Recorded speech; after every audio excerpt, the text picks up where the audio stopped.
할렐루야. 우리는 계속해서 회복하는 교회라는 시리즈로 오늘 5번째 시간을 갖기 원합니다. 그렇습니다. 지금은 어느 시대냐? 어떻게 보면 기독교의 위기의 시대다라고 할 수 있고, 또 교회의 위기의 시대를 지나고 있다라고 말할 수 있는 것이죠.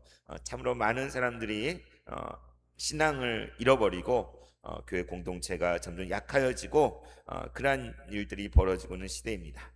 그래서 어떻게 하면 이러한 시대 가운데 기독교의 회복, 신앙의 회복, 교회 회복을 위해서 어떻게 해야 될 것인가, 정말 필요한 것이 무엇인가, 그것을 시리즈로 함께 나누고 있는데요.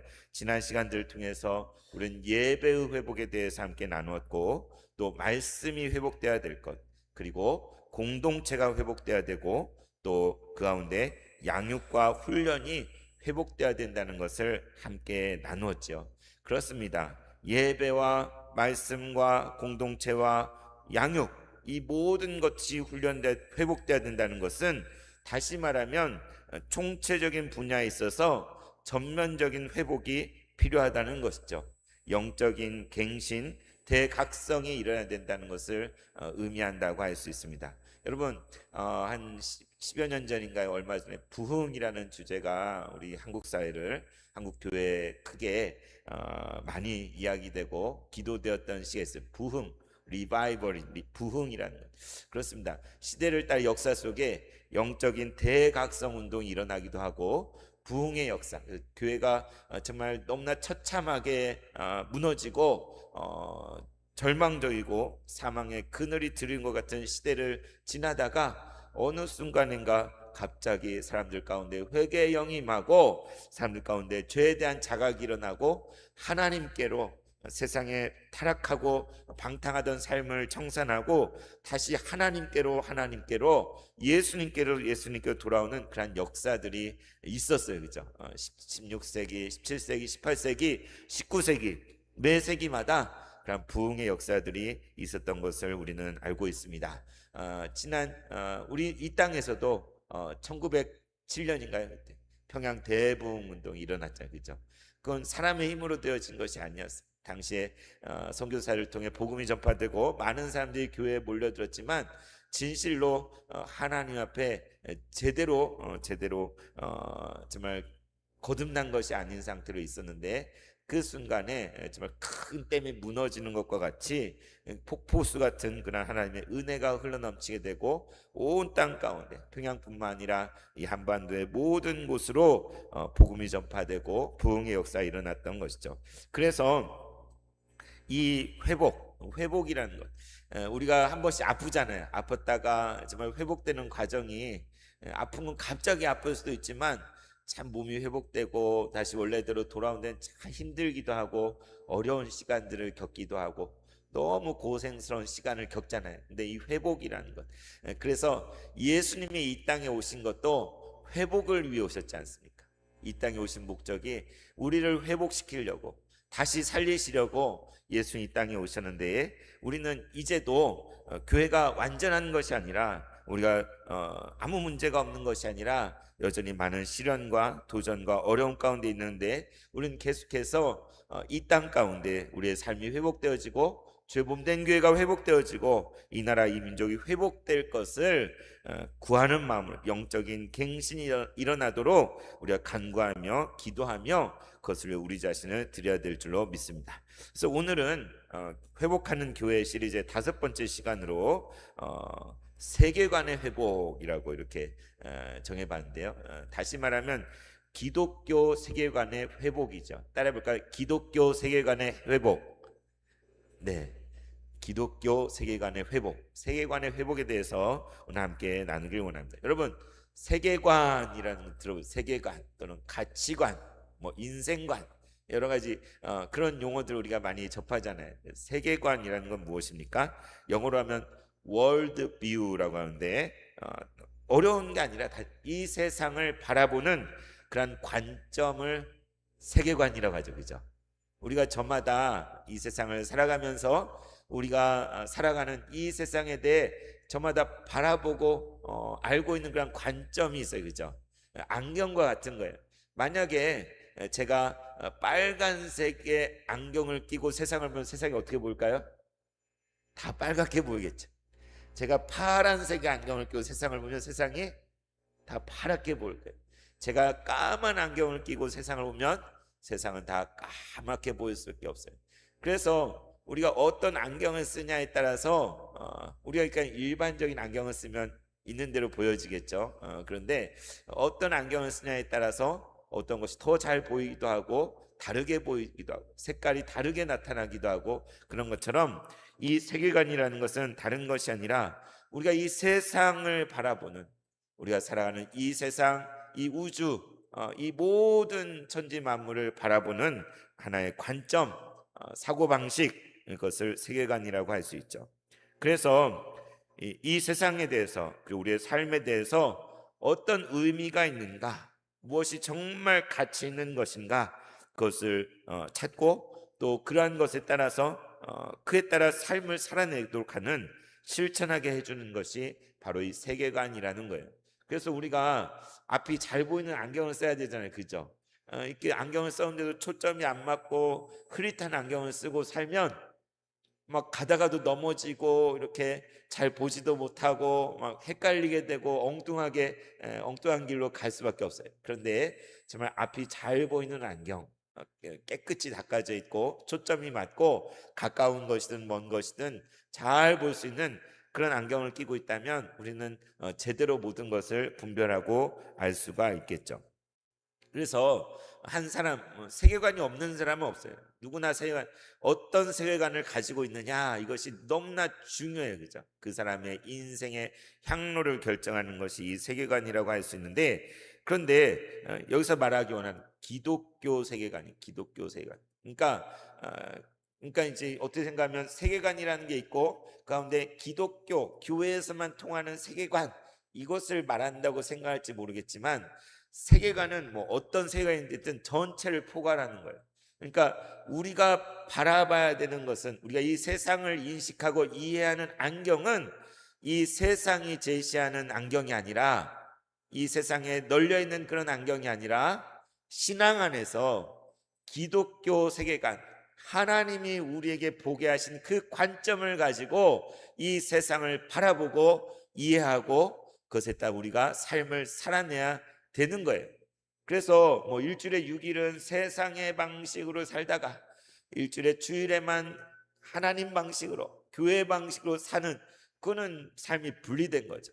우리는 일주일 내내 1년 365일 우리의 삶을 통하여서 세계관을 가지고 이 세상을 바라보고 살아가는데 그것이 어떤 세계관이어야 되느냐?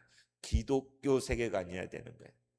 그걸 막 갈아 끼우는 것이 되면 안 돼. 이때는 뭐 세상의 세계관을 썼다가 또 이때는 기독교 세계관을 필요해. 그게 아니라 온전히 우리는 온전히 기독교 세계관, 신앙에 입각한 그런 세계관을 가지고 이 세상을 바라보고 이해하고 판단하고 또 살아내야 되는 것이죠. 그럼 기독교 세계관은 무엇이냐? 정말 쉽게 말하면 우리의 신앙, 기독교 신앙에 기초하여서 이 세상과 삶에 대해서 인식하고 이해하는 거죠. 어렵지 않잖아요, 그죠? 우리의 예수 그리스도를 믿는 이 신앙을 가지고 교회 공동체 가운데 속해 있는 이 신앙을 가지고 하나님을 믿는 그 신앙을 가지고 이 세상에 대해 바라보고 정말 그 모든 것에 의미를 부여하고 또 그 가운데 삶을 살아내는 것 그것이 바로 기독교 세계관을 가지고 있다고 말할 수 있는 것이죠. 그래서 우리가 어떤 세계관을 가지고 어떤 가치관을 가지고 있느냐에 따라서 우리의 인생이 완전히 달라질 수 있어요. 그리고 우리가 어떤 세계관을 가지고 있냐에 따라서 이 세상이 놀랍게 변화될 수도 있는 것이죠. 여러분 요즘 매일 말씀 묵상 갈라디아서 보내드리잖아요, 그죠? 그런데 거기 보면 막 치열한 교리 논쟁을 하는 것 같아요, 그죠? 율법이냐 믿음이냐, 율법이냐 은혜냐, 율법이냐 언약이냐, 율법의 행위로 말미암아 다른 복음을 믿는 자는 저주를 받을지어다라고까지 바울이 이야기해요. 너무 무섭잖아요, 그죠? 아니 좀 이렇게 좀 율법을 좀 중요하게 생각할 수도 있지. 왜 그렇게 막 그 극단적으로 그거 다 부정하고 오직 믿음으로만 강조하나? 그럴 수 있겠지만 이건 거대한 싸움이에요. 거대한 싸움. 복음, 참된 복음이 무엇이냐에 대한, 참된 구원이 무엇이냐에 대한 거대한 영적인 싸움의 한복판에서 갈라디아 교회 성도들이 잘못된 길로 치우쳐가고 있을 때 그들을 다시 올바르게 회복시키기 위해서 정말 긴급하게 쓰여진 편지가 갈라디아서인 거예요. 다시 말하면 율법의 행위를 쫓아가는 것. 유대인들은 지금도 율법을 1.1획을 다 지켜야 된다고 생각하고 그래야 구원을 얻는다고 생각을 하잖아요. 그죠? 그러나 우리가 율법의 행위를 쫓는, 율법의 행위에 속한 삶을 산다는 것은 예수 그리스도를 부인하는 것과 같아요. 율법의 행위로 우리가 구원받을 수 있다면 예수님이 필요 없는 거예요. 예수의 십자가의 공로가 아무 의미가 없는 거예요. 액세서리가 되어버리는 거예요. 내가 내 스스로 나를 구원해낼 수 있다면 예수님이 이 땅에 오실 필요가 없죠. 그러나 율법은 모든 사람을 우리가 범죄했다는 것, 우리가 죄 가운데 우리를 가두는 것이요, 하나님의 그 기준에 우리가 도달할 수 없다는 걸 보여주는 것이기 때문에, 그래서 우리는 주여 하고 부르어요. 주님, 나는 죄인입니다. 나는 죽을 수밖에 없, 나는 심판받아 마땅한 죄인입니다. 나를 불쌍히 여겨 주시옵소서. 율법의 행위로 우리가 의롭게 될 수 있다는 그런 기도를 어떻게 할 수 있겠어요? 그러나 저 세리처럼 나는 죄인입니다 가슴을 치며 율법에 비춰봤을 때 우리가 그것을 도달할 수 없고 스스로 의롭게 할 수 없다는 것을 깨닫게 될 때에 비로소 예수 그리스도의 십자가의 능력이, 그 복음의 능력이 우리 가운데 역사하고 참된 종이 아니라 자유와 해방을 주는 거죠. 그래서 갈라디아에서 나오는 그 주제 한 가지만 가지고도 우리가 어떻게 복음을 바라보느냐가 중요해요, 안 중요해요? 그냥 중요해요. 그냥 정확한 지식을 더 가졌냐 안 가졌냐 이런 게 아니라 살고 죽는 거예요, 문제인 거예요. 여전히 교회를 다니고 있지만 율법의 행위를 쫓아서 신앙생활하는 사람들이 많이 있어요. 얼마나 많이 얼마나 많이 예배를 헌금을 하지 말라는 게 아니고, 예배를 안 드려도 된다는 게 아니고, 기도를 하지 않아도 된다는 이야기가 아니에요. 그러나 그러한 내가 하는 그런 행위를 쫓아서 나의 의를 내세우며 신앙생활을 하고 있다면 우리도 예수님께서 화 있을진저라고 말한 바리새인들과 하나도 다른 게 아니에요.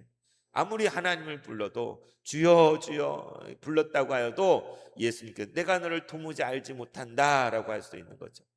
율법을 지키려 평생을 그렇게 노력하고 애를 썼어도 다 아무 소용이 없는 거예요. 그러나 정말 우리의 있는 모습 그대로 아브라함의 믿음을 쫓아서 그 복에 동참하여서 오직 예수님, 나무에 달려 우리를 위해 대신 저주를 받으신 예수님을 의지하여서 믿음으로 말미암아 의롭게 된 사람들, 완전히 차원이 다른 거죠. 가는 길이 달라요. 그래서 왜 이 이야기를 하느냐, 우리는 신앙생활 하다 보면 겉으로 들은 하나님 안 보이잖아요. 예수님도 안 보이잖아요. 그리고 성경책 율법이 나와 있잖아요. 그러니까 우리는 자꾸 율법으로 떨어져요. 자꾸 공로로. 캐톨릭의 문제가 무엇입니까? 오직 예수 그리스도로 하면 구원받는다고 하지 않고 공적을 쌓아야 된다. 내가 공로를 착한 일을 하고 공적을 쌓아서 구원을 이룬다라고 가르치기 때문에 이거는 복음에서 이탈한 거예요. 그래서 종교개혁이 일어났다.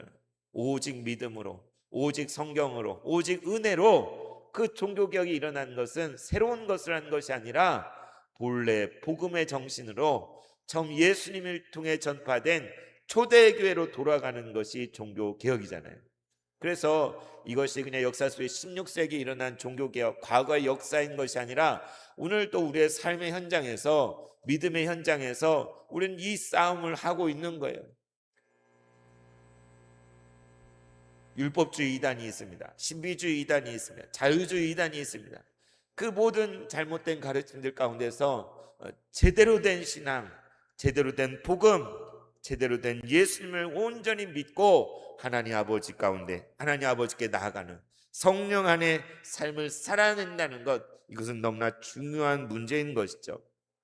그래서 어떻게 보면 갈라디아서에서도 그 격렬하게 싸우는 그 주제도 복음에 대해서 어떻게 바라보느냐, 어떻게 이해하느냐, 어떻게 예수님을 이해하느냐에 대한 아주 중대한 국면에 생사를 건 그러한 주제이고 그러한 싸움인 것이죠. 그래서 우리가 세계관에 대해서 이야기할 때도 아유 뭐 그냥 세상이 우리의 가르쳐 세계관을 가져도 되지 뭐 또 기독교 세계관을 뭐 가지면 좋지만 그건 그냥 일부로 생각하고 정말 어느 교회 왔을 때만 성경책 들고 있을 때만 정말 신앙적으로 생각하고 그 나머지 일상생활이나 가정에서나 일터에서나 학교에서는 전혀 그것과 무관하게 살아간다면 이것은 너무나 큰 문제인 거죠. 썬데이 크리스찬이 되는 거죠. 그래서 이 세계관을 회복하는 것이 너무나 중요하고요. 신앙에 입각한 성경에 입각한 온전한 세계관을 우리가 회복할 뿐만 아니라 우리 교회가 회복을 하고 이 세상 모든 사람들이 회복하게 될 때에 그때 놀라운 부흥의 역사가 일어나는 교회가 회복되는 거죠. 그래서 이 세계관의 회복이라는 주제가 참으로 중요하고 또 중요한 것이죠. 여러분, 현대 사회의 정신은 무엇입니까?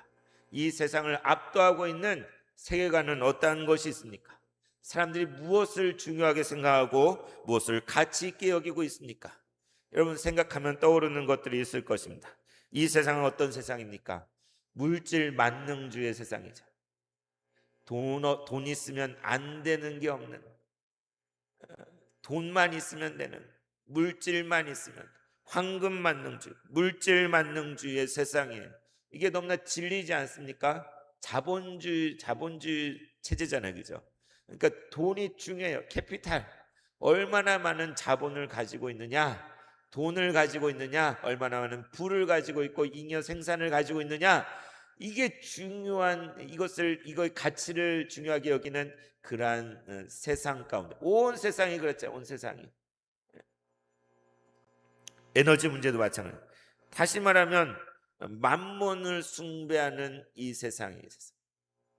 그 세상 속에 우리가 살고 있어요. 돈이 최고다.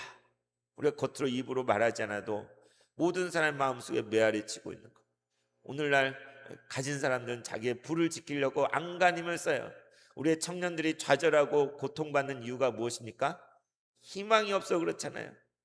내 집 마련할 희망도 없고, 결혼할 희망도 없고, 직장에 제대로 취직할 희망도 없고, 삼포 사포 시대, 이미 이전에 나온 용어지만 희망이 없어. 잘 살 수 있겠다는 그런 희망이 없어서 포기하고 세상에 대한 환멸과 미워하는 감정만 세워져. 정말 그러한 시대가 다 이게 연결이 되어 있는 거죠. 그래서 신기하게도 돈은 있는 사람은 점점 더 많아져요. 부익부 빈익빈. 가진 사람은 어떻게든 수단과 방법을 가리지 않고 더 많은 돈을 벌지만 없는 사람은 더 없고 가난하고 그래요. 제가 최근에 한국 문학의 단편 어떤 책들을 서울대 추천한 책이라는 게 있어가지고 읽고 있는데 거기에 요즘 이야기는 아니지만 정말 찢어지게 가난하고 비참하고 나락으로 떨어진 그런 이야기, 너무 마음이 아프더라고요. 인생이 이런 인생 얼마나 불쌍한지.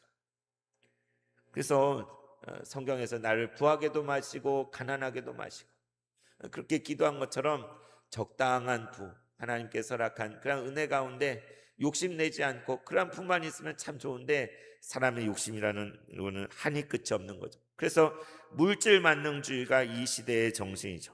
또 어떤 것이 이 시대의 정신입니까? 개인적인 이기주의의 정신이 팽배해 있죠. 그냥 익명성의 공동체들이 다 공동체 정신이 다 파괴되어 가고 있어요. 우리는 우리라는 말을 참 귀하게 여기는데 점점 시대가 흐르면 흐를수록 개인적이고 자신의 이익을 위해서 다른 사람들은 돌아보지 않는, 다른 사람 그러니까 사랑하지 않는 거예요. 나만 사랑, 자기를 사랑하며 그 말씀처럼 자기 자신만 위하고 심지어 부모도 형제도 자식도 이웃도 없이 다른 사람들은 다 어떻게 되든지 나만 잘 살면 된다. 내가 좋은 것만 하면 돼. 다른 사람들이 피해를 입든 말든 고통을 받든 어쩌든 그런 것들은 아랑곳하지 않고 내 기분에 좋으면 선이고 내가 유쾌하고 내가 즐거우면 그것이 옳은 것이라고. 내가 틀릴 수도 있잖아요. 그런데 무조건 개인적인 이기주의가 점점 더 이기적 유전자라는 그런 책도 있지 않습니까?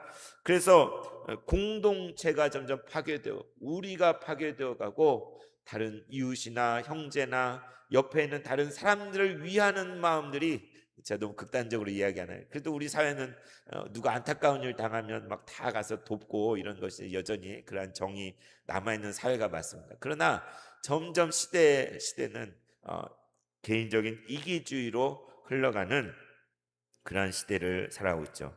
또 이 시대의 정신은 무엇입니까? 세속적인 인본주의가 팽배한 시대예요. 세속주의, 그리고 인본주의. 무엇입니까? 다시 말하면 하나님을 부정하고 인간을 가장 중심에 놓는, 사람을 가장 최고의 위치에 올려놓는 것이 인본주의죠. 제가 대학 때 철학의 역사를 배우다 보니 그게 뭐 철학이 처음부터 그런 건 아니지만 이전에는 하나님, 신의 존재를 믿고 인정했던 사람 했는데 점점 갈수록 철학이 발전해 가면서 점점 그 과정이 뭐와 같냐? 하나님을 내쫓는 거지. 우리 인생사에, 세상사에 있어서 사람들의 그 삶 속에서 하나님을 이만큼 내보내고 더 이만큼 내보내고 더 나중에 신은 죽었다라고까지 이야기하고 하나님 없이 무신론적인 그런 세상을 향해서 나아가는 과정이 참 철학의 역사구나, 이런 생각을 해본 적이 있어요. 그렇습니다. 이전에는 꼭 하나님만이 아니라 그냥 뭐 귀신도 섬기고 어떤 그런 미지의 존재, 초월적인 존재에 대한 어떤 신앙이나 그런 것들이 있었어요. 그러나 점점 그런 신비는 사라지고 하나님이란 존재는 사라지고 세속주의적으로 인간이 만물의 영장이 되어서 인간이 모든 것을 다 할 수 있는 것처럼, 다시 말하면 성경에 나오는 그 바벨탑을 지금도 쌓고 있는 거예요. 성경에서 하나님께서 무너뜨리고 모든 사람을 흩었던 그 바벨탑을 쌓는 일을 지금도 이 세상은 쌓으면서 하나님을 대적하여서 스스로 하나님과 같이 되려고, 우리는 정말 많은 것들을 이전에는 하지 못했던, 뭐 하늘을 날아다니고 우주에 가고 뭐 질병을 고치고 수없이 이전엔 불가능했던 많은 일들을 성취하고 있지 않습니까? 여기서 더 나아가서 최근에는 어떻습니까? 과학 만능주의잖아요. 과학 만능주의. 요즘 AI, 인공지능 많이 들어보셨죠, 그죠? 그 다음에 휴머노이드, 로봇, 이런 것들 많이 들어요.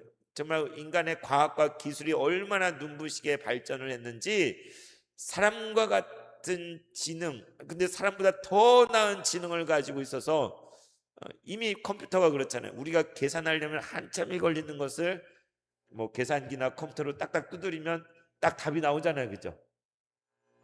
우리가 머리를 써서 더하고 빼고 막 이렇게 해야 되는데, 그냥 요새는 번역도 어때요? 그냥 치면 저절로 막 번역이 돼요. 어제 제가 라디오를 들으니까 심지어 엊그제 나온 그 AI 기능은 뭐냐면, 우리가 가령 뭐 지니야 부르면 지니가 네 하고 대답하고, 말을 하면 잠시 멈추잖아요. 심지어 최근에 나온 기능은 제가 이렇게 막 설교를 하면 그 인공지능 AI가 동시에 막 통역을 해요. 들으면서 통역을 하는, 들으면서. 그 정도까지 기술이 발전을 했어요. 그래서 정말 신세계가 열리고 있는 거잖아요. 과거에는 불가능했던 많은 것들이 가능해진 그런 시대 가운데 사람들은 점점 과학 만능주의로, 과학적인 그런 것으로 설명되지 않는 것은 믿으려 하지 않는, 받아들이려 하지 않는 신앙과 같은, 하나님같이 보이지 않는 하나님 부정해요, 그죠? 과학으로 설명할 수 없는 것들은 다 사실이 아니라고 치부하고 받아들이려 하지 않는 그러한 시대, 우리는 그러한 시대, 그런 세계관이 있는 이 세상 가운데 우리가 살고 있는 것이죠. 다시 말하면 이 시대의 정신은, 이 세상이 우리에게 제시하는 세계관은 무엇이냐? 인간이 스스로 신이 되도록 하는 것. 우리 인간이, 하나님은 하늘에 계시고 우리는 땅에 있는데 인간이 스스로 하나님과 같이 되도록 될 수 있다, 하나님과 같이 되는 그 자리에 오른다라고 우리에게 세뇌하고 가르치고 그렇게 인식하도록 하는 것이 이 세상이 우리에게 제시하는 안경이에요. 어떻게 보면 정말 그렇게 될 수도 있을 것 같아요. 너무나 말도 안 되게 세상이 변화하고 발전하고 기술이 발전하고 도저히 못 따라갈 정도로 그렇게 획기적으로 변화되기 때문에 일견 정말 그런가라고 싶을 수 있지만, 그러나 우리는 어떻습니까? 우리는 이 시대의 정신을 따라서 인간이 신이 될 수 있다라는 그것에 절대 반대합니다. 왜냐하면 이 세상은 하나님이 지으신 세상이요, 이 세상을 다스리고 통치하시는 분은 하나님이시기 때문에. 그래서 우리가 흔히 자연, 네이처라고, 자연은 스스로 자자에 스스로 유래한 게 자연이잖아요. 그래서 우리가 일반적으로 자연이라고 자연이 아름답다 하지만 엄밀하게 말하면 스스로 유래한 게 아니에요. 그죠? 어떻게 생긴 거예요? 하나님이 창조한 창조 세계, 피조 세계. 이 세상은 하나님의 창조 세계. 이게 완전히 갈리는 거예요. 이 세상이 그냥 저절로 어떻게 돼가지고 뭐 먼지가 어떻게 되고 뭐 뭉치고 뭐가 어떻게 돼서 막 그 과학적인 설명으로 저절로 생겨난 자연이다라고 생각하는 그런 관점이 있다면, 우리는 말씀에 기록된 대로 이 모든 천지 만물, 하늘과 땅의 모든 것들, 보이는 것과 보이지 않는 모든 것들은 창조하신 분이 계십니다. 그리고 우리 인간은 하나님의 형상으로 지음받았다라는 것이 우리가 믿는 바잖아요. 그죠? 그래서 기독교 세계관은 어떤 것이냐? 보이지 않는 하나님을 인정하는 세계관이에요. 그 하나님을 예배하고 그분을 섬기는, 성경에 나와 있는 그 진리에 순종하고 공동체의 중요성을 이해하고 말씀에 따라 살고자 하는 그러한 삶을 사는 것이 바로 기독교 세계관에 따른 삶인 것이죠. 그래서 그 얇은 어떤 책이 있는데 그 책 제목이 뭐냐면 창조, 타락, 구속이에요. 따라볼까요? 창조, 타락, 구속. 네, 이게 여러분 이 개념을 이해하면 참 좋습니다. 우리가 가진 세계관은 무엇이냐? 이 세상 구속사적, 이 세상의 역사 기록들이 많이 있잖아요. 고대 사회에서부터 많은 수많은 역사가 있고 뭐 불교에서는 윤회를 이야기하고 돌고 돈다고 하고 그러지만, 우리가 아는 역사는, 성경에 기록된 역사는 구속사예요. 구속의 하나님께서 온 세상을 구원하시는 역사인데, 맨 처음에 뭐가 있어요? 하나님의 창조. 하나님께 모든 것을 선하고 아름답게 창조하시고 베풀어 두신 그것이 시작이에요. 태초에 하나님이 천지를 창조하시니라. 창세기 1장 1절에 있는 것처럼 이 세상은 누가 뭐라고 해도 저절로 생긴 것이 아니라, 인간이 만든 것이 아니라 놀라우신 천지 만물 하나님께서 창조하신 세계라는 것. 너무나 아름답고 선하게 이 세상을 창조하셨는데, 그러나 이 창조세가 그대로 보존이 됐나요? 그대로 그냥 유지가 됐나요? 그렇지 않죠. 타락. 어마어마한 훼손이 됐어요. 여러분 그 에덴 동산에서 아담과 이브가 선악과를 따먹은 그 사건을 아시잖아요. 그죠? 하나님께서 아름답게 창조하시고 복을 주시고 가장 완벽하게 세상을 만드셨는데, 그 가운데 사단 마귀로 말미암아 인간이 타락을 하고 하나님께 불순종하고 떠나가고 죄 가운데, 죄와 사망 가운데 떨어지게 되는 그런 엄청난 균열이 일어나게 되어버립니다. 이것은 그냥 조금 실수, 뭐 좀 주워 담을 수 있는 그런 게 아니에요. 이건 회복할 수 없는, 도저히 돌이킬 수 없는 나락으로 떨어져 버린 거예요. 저 낭떠러지에서 그냥 떨어져 버린 것처럼 이건 돌이킬 수 없는 그런 타락이, 그게 우리의 모습이에요. 더 이상 소망도 없고 회복할 수 없고, 아무리 바벨탑을 쌓아도 하나님께 도달할 수 없고 이룰 수 없는 죄 가운데, 사망 가운데 종로를 떼야 되는 것이 우리의 인생이요, 우리의 운명인데, 그런데 하나님께서는 어떻게 하셨어요?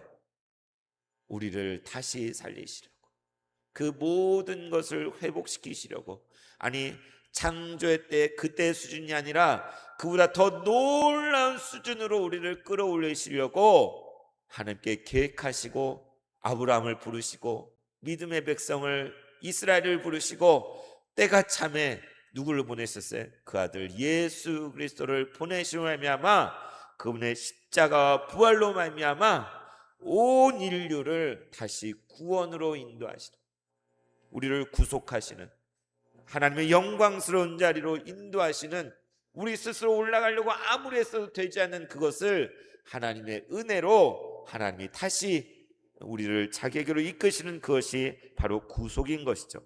그래서 이 창조, 타락, 구속의 이 구도, 이 관점을 우리는 가지고 있어야 돼요. 이것이 모든 것에 사실 적용이 됩니다.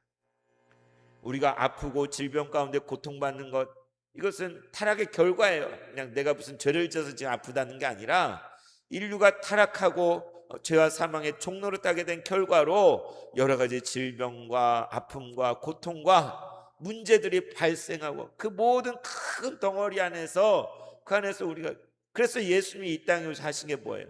병자들을 고치시는 일을 하셨잖아요. 하나님의 나라가 어떻게 임하는지를 보여주시려고 중풍병자를 일으키시고 나병 환자를 깨끗게 하시고 열병이 떠나게 하시고 심지어 지난주에 말씀 나눈 것처럼 죽은 소녀를 다시 일어나게 하시는, 사망에서 생명으로 옮기게 하시는 놀라운 기적을 베푸신 것이 무엇이냐? 이게 다 구속의 역사요, 회복의 역사요, 우리를 구원하시는 분 예수님을 말미암아 우리 가운데 일어나는 일들을 보여주는 것이죠. 그래서 저는 뭐 감기 걸렸다가 낫는 것도 하나님의 치유 역사인 줄 믿습니다. 우리가 뭐 감기약도 먹고 병원도 가고 의사 선생님 진료도 하고 주사도 맞고 치료하고 수술도 하고 그래서 우리가 도움을 받잖아요. 그러나 아무리 좋은 약을 써도 안 나으면 안 낫는 거 아니에요. 아무리 최고의 의사가 수술을 집도하고 했어도 못 나으면 못 낫는 거예요. 우리 몸의 회복이 이루어지는 거예요. 잠깐 아팠다가 다시 낫는 그 조그만 것에서도 하나님의 역사라고 믿습니다. 하나님의 친히 역사하시고 우리를 치유하시고 회복케 하시고 다시 일어서게 하시고 다시 걷게 하시는 그런 은혜인 줄 믿습니다. 우리는 그것을 우리 삶 속에 늘 경험해요.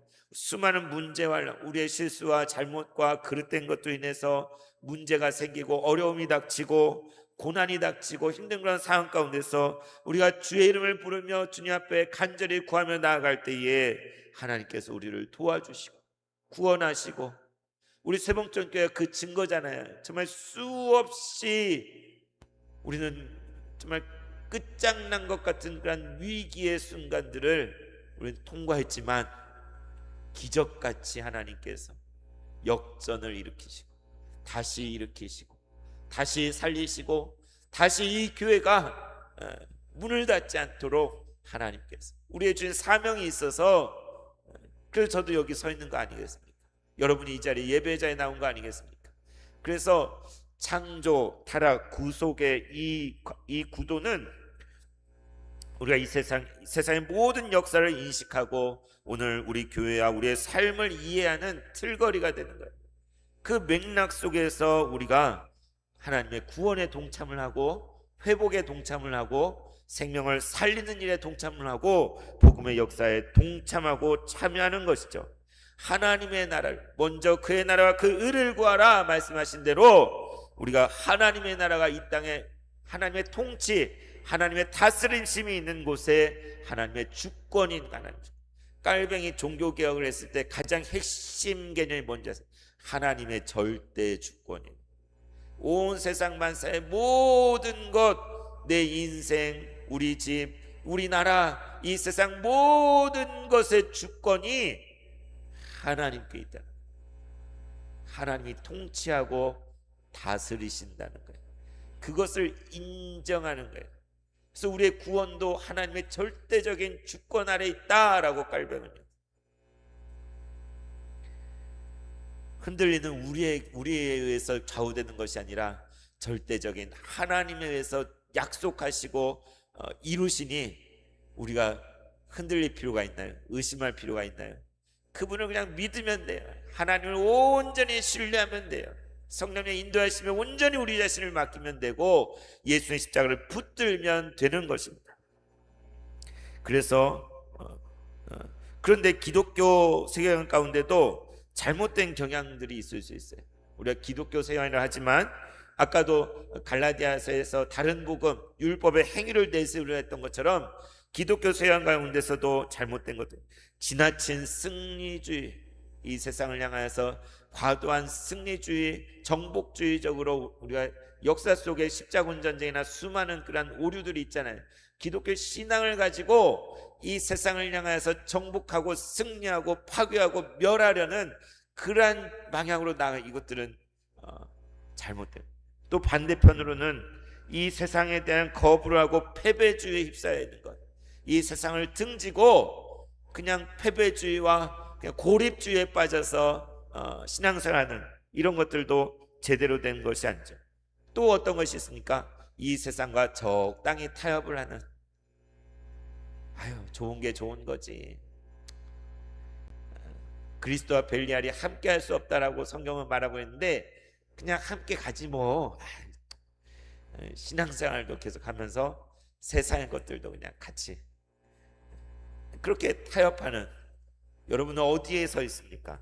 그래서 리차드 니버는 그리스도와 문화라는 책에서 5가지 관점을 제시해요. 세상과, 그러니까 그리스도와 세상과의 관계를 5가지로 정리하는데 거기에는 어떤 관점이 이거 역사 속에서 기독교와 세상은 온전히 하나다, 그냥 똑같은 하나다, 그런 관점이 있는가 하면 기독교가 세상 위에 있어서 모든 것을 다스리고 포괄한다, 이런 관점이 있는가 하면 기독교와 세상은 정반대여서 완전히 상극이어서 함께할 수 없다, 그런 관점이 있는가 하면 기독교와 세상은 역설적인 관계에 있다, 역설적인. 그리고 마지막으로 리차드 니버가 제시하는 것은 변혁자 예수 그리스도, 그리스도가 세상을 변화시키신다, 이 관점을 제시하는데 이 가운데 정말 우리는 이 세상을 향하여서 역설적인 관계 맺음을 우리가 인식하면서도 이 세상을 변화시키는, 이 세상을 포기하지 않고 말씀의 능력으로 회복시키시고 변화시키는 변혁자 되신 그리스도를 우리는 따라야 될 줄로 믿습니다.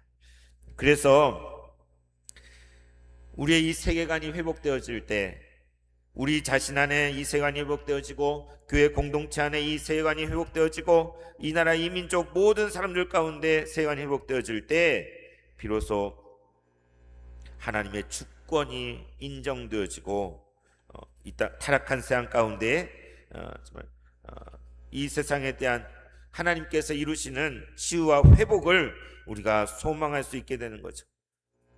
타락한 세상에 대해서 공감하며 아파할 때에 하나님이 이루시는 구속에 대한 회복의 소망을 가지고 살아갈 수 있는 거예요. 그래서 우리가 만약에 우리 가정에 대해서인지 자녀에 대해서인지 교회에 대해 이 세상에 대해서 아이고 안 되나 보다, 그냥 포기하자, 이러고 살면 안 되잖아요. 그냥 세상은 세상대로 그냥 굴러가게 놔두고 아이고 나만 예수 믿으면 되지, 이러면 안 되잖아요. 우리는 깨어서 정말 이 세상이 구원을 얻도록 물이 바다를 덮음같이 여호와를 인정하는 것이 온 세상에 가득하게 되도록 우리의 삶을 다해서 우리는 계속해서 구하고 나아가야 될 줄로 믿습니다. 오늘 주신 말씀 골로새 1장 15절 20절을 간단히 보면 오늘 말씀 이렇습니다. 15절, 그는 보이지 아니하는 하나님의 형상이시요 모든 피조물보다 먼저 나신 이시니 그분은 누구십니까?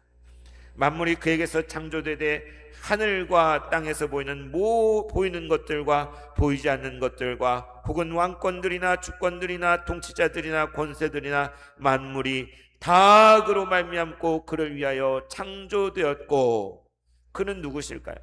또한 그가 만물보다 먼저 계시고 만물이 그 안에서 함께 섰느니라. 그분은 누구십니까? 바로 하나님의 아들 예수 그리스도시죠. 보이지 않는 하나님의 형상, 모든 피조물보다 먼저 나신 분, 하나님의 아들, 생명의 말씀, 태초부터 계신 분, 만물이 그로부터 창조되었어요.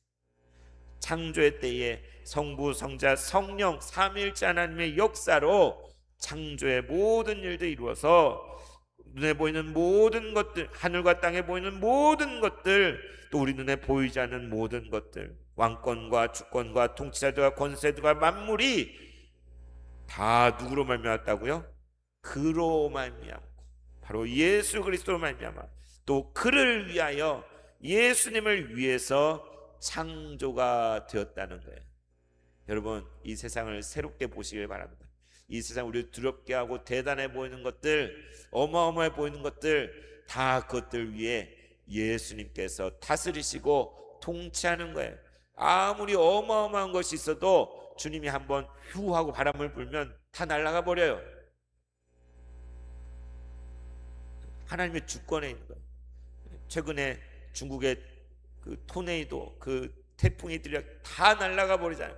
그냥 사람도 날아가고, 그냥 그 어마어마한 바람 앞에 누가 맞설 수 있습니까? 그런 것처럼 하나님의 주권, 모든 왕권과 주권과 통치자들, 강대국, 대통령들, 온 세상을 좌지우지하는 모든 권세들, 느부갓네살이 자기가 온 세상을 다스리고 자기 힘으로 다 왕국을 이루었다 했을 때 하나님이 당장에 느부갓네살을 7년인가요? 3년인가요? 들의 소처럼 풀을 뜯어먹 미친 사람처럼 지내게 만들었죠. 그에게 지각이 돌아오고, 이 세상 만물의 주인은 진정 여호와 하나님이시구나 라는 걸 깨닫고 고백할 때 다시 왕위로 복귀를 했어요.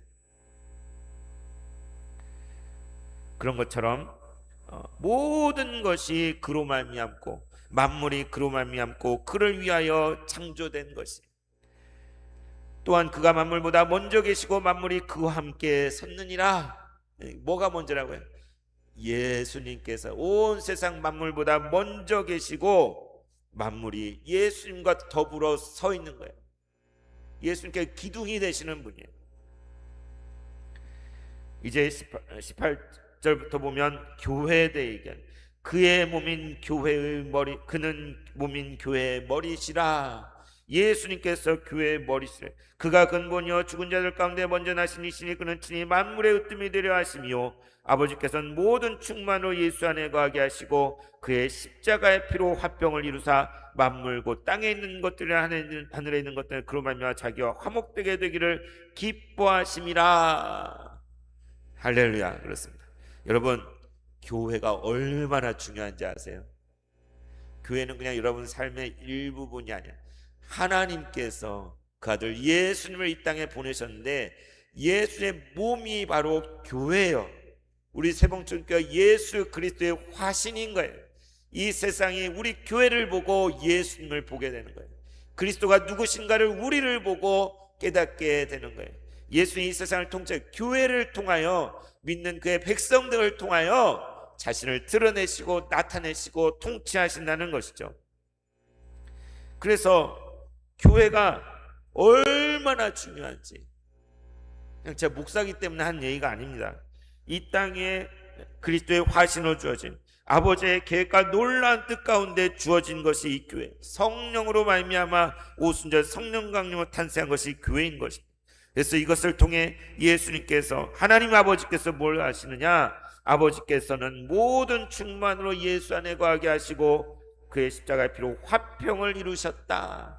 하나님 아버지의 뜻은, 그 목적은 예수 그리스도를 통하여 모든 충만한 것을 우리에게 허락하시고 그의 화평을 이루시기 원하는, 샬롬을 이루기 원하는 거예요. 하늘에 있는 것, 만물 곧 땅에 있는 것이, 하늘에 있는 것이 그로 말미암아 자기와 아버지 하나님과 화목하게 되기를 기뻐하심이라. 이것이 궁극적인 목적인 것이죠. 에베소서 1장 10절에 나와 있는 것처럼 땅에 있는 것이나 하늘에 있는 모든 것이 그리스도 안에서 통일되게 하려 함이라. 통일, 하나됨, 화목하게 됨, 이것이 목적이에요. 여러분, 이 세상이 어떻게 지어진 것인지, 무엇을 위해 존재하는 것인지, 하나님께서 이루시고자 하신 뜻이 무엇인지 오늘 말씀 통해 나와 있습니다. 여러분, 이 세상을 어떻게 바라보시겠습니까? 세상이 제시한 그 안경을 벗어버리고 우리는 하나님께서 우리에게 보여주시는 이 성령 안에서 우리의 계시로 주어진 이 안경으로 말씀을 통해 우리가 이 세상을 바라보고 인식하고 이해하게 될 때에 우리 각자 개인의 삶이 전혀 새롭게 바뀌어질 줄로 믿습니다. 주의 몸된 교회가 온전히 회복되게 될 줄 믿습니다. 온 만물 가운데 놀라운 구원이 이루어질 줄 믿습니다. 함께 찬송가 79장 찬송부로 기도하겠습니다. 주 하나님 지으신 모든 세계,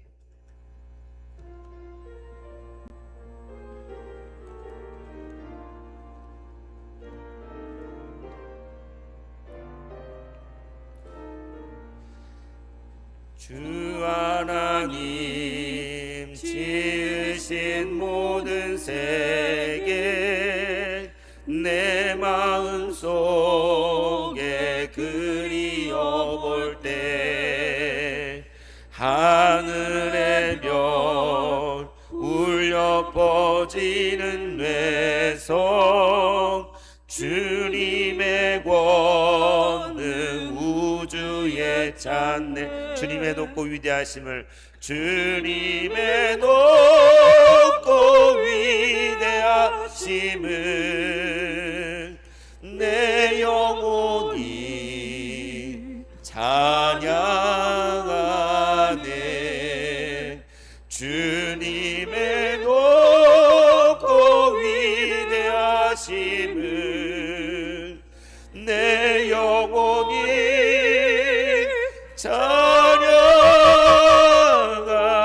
찬양하네. 숲속이나 험한 산 골짜기에서 지저귀는 저 새소리들과 고요하게 흐르는 시냇물은 고요하게 흐르는 시냇물은 주님의 솜씨 노래하도다. 주님의 높고 위대하심을 내 영혼이 찬양하네. 주님의 높고 위대하심을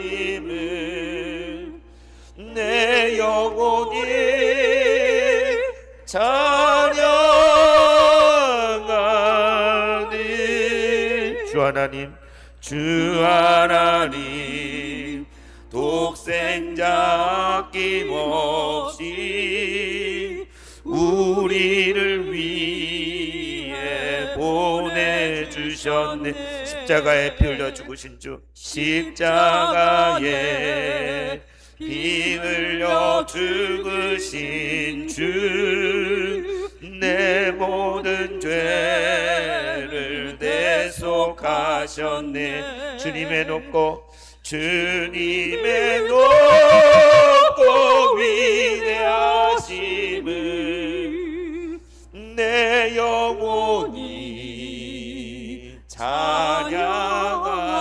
찬양하네. 주님의 높고 위대하심을 내 영혼이 찬양하네. 내 주 예수 세상에, 내 주 예수 세상에 다시 올 때 저 천국으로 날 인도하. 낙염손이 엎드려, 낙염손이 엎드려 경배하며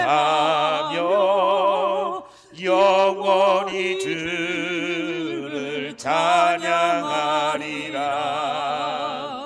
주님의 높고 위대하심을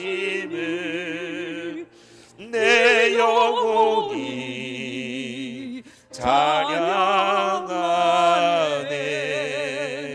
주님의 높고 위대하심을 내 영혼이 찬양하네.